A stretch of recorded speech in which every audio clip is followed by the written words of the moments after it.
Let's turn now to Sinn Fein and the party's Vice President, Michelle O'Neill, who would have become the First Minister after the party topped the last elections earlier this year. Thank you so much for being on the programme for us today. We just heard from Sir Geoffrey saying that Northern Ireland doesn't need an election. What it needs is better negotiations and sorting out the Brexit protocol. Do you think that there needs to be an election? Good morning, Sophie. Well, firstly, we did have an election. We had an election back in May last year. And I think that certainly my party and other parties were given a very strong mandate in which to form a government, actually to support people through what is one of the most challenging times I think that most people have been through in terms of the cost of living crisis. But the outcome of that election is continually being denied by the DUP and by Jeffrey Donaldson.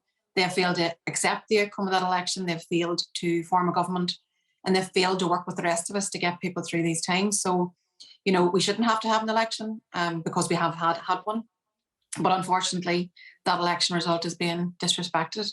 Now, what we have at this current moment in time is 6 months post that election. We have a state of limbo. We've no government in place. We've no ministers in post. We've nobody taking decisions in the interests of the people. And it's just not acceptable. It's just not good enough. What's the difference between the DUP collapsing Stormont over something as fundamental as what they see as the constitutional question and Sinn Féin pulling it down for 3 years over a botched green energy scheme?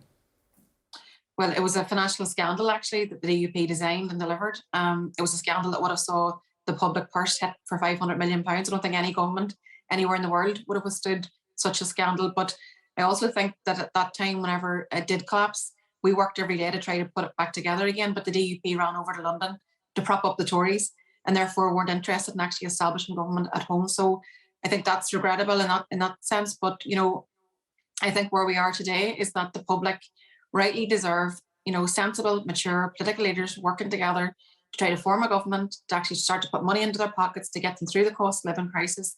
And unfortunately, that is not the case. And we're caught up in the midst of all of this mess, chaos, dysfunction, heartlessness, if you like, of the Tories in London. And the DUP are on towards those people instead of actually run towards the people at home who actually want politics to work.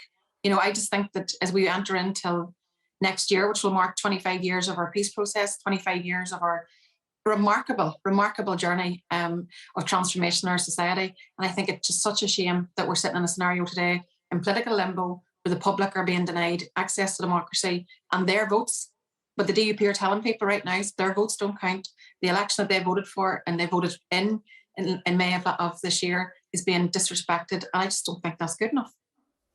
You said that the DUP, in your view, I'm sure that they would disagree, not interested in forming a government. If you believe that, do you think it's partly because they are uncomfortable with effectively power sharing with, a Sinn Féin First Minister? Yes, I don't think it's lost on the wider public out there that the DUP don't like the May election result. I don't think it's lost on the wider public that they have difficulty in forming a government to be a Deputy First Minister to my mandate, which is to be the First Minister given the recent election results. So I think it's not lost on people that that's actually the real motivation here. But the DUP hide behind the issues of the protocol.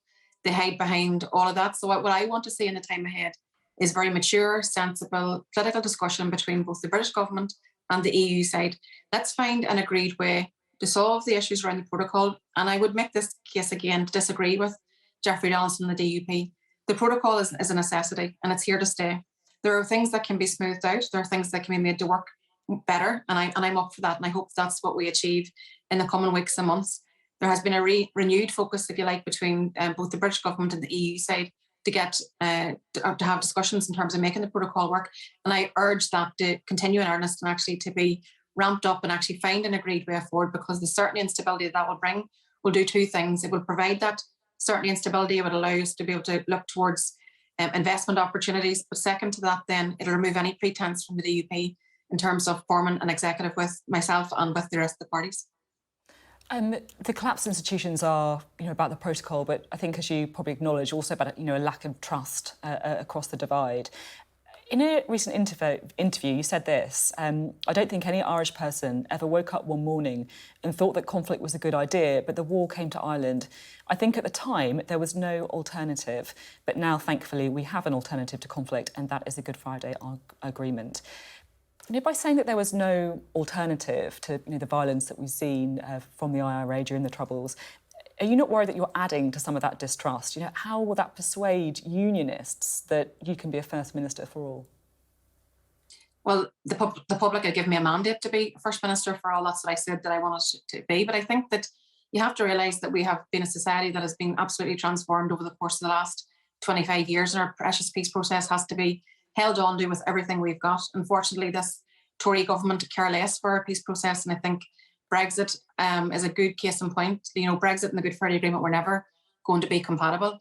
But I think that, there's no doubt that we've had a very difficult past. There's no doubt that people have been hurt across the piece, across all of our community. And all of my adult life has been about building the peace. But if we're going to truly reconcile our people, if we're going to truly look towards the future, and if we're going to unburden today's young people of the past, then we need to properly deal with the past, not just to acknowledge that there are different narratives of the past. People have very different lived experiences. And we have to, most importantly, ensure that those conditions never, ever exist again. So for me, this is about looking towards the future as opposed to looking towards the past, but we have to absolutely deal with the past. And the approach of this Tory government to, for example, bring forward this bill in terms of dealing with the past is absolutely shameful and shambolic. And it is not there's no political support for the legislation that they're bringing through Westminster in terms of an amnesty. There's no political support from any political quarter, from any of the victims and survivors groups. So how are we going to look towards the future if we don't properly and adequately deal with the past? You're talking there about the Tory government. So I am interested to finally just get your view on Rishi Sunak, the new Prime Minister. Also, of course, we've seen Chris Heaton-Harris reappointed as Northern Ireland Secretary. Do you welcome those two appointments, or do you have any concerns? Well, Sophie, I look forward to the day whenever there isn't any interference from the British government in terms of the Irish people's affairs here. However, this is the scenario that we find ourselves in today. But there's no doubt that the Tory party don't care less for the Good Friday Agreement. They certainly don't care for the people. They're not acting in the interests of anybody. The past 3 months has been about self-serving agenda, about staying in power. And I think that the policy decisions of the Tories really make people's lives much, much more difficult every day. The events of recent weeks and months have demonstrated that. But for now, the British government are a co-guarantor of our peace agreement, and my interest is the interest of the people here. So I will work with them. I encourage the new British Prime Minister to continue to work with the EU to ramp up those discussions, find ways to smooth out the protocol, make it work and get it bedded down and bring that certainty and stability that the people here deserve. OK, thank you very much indeed. Michelle O'Neill there.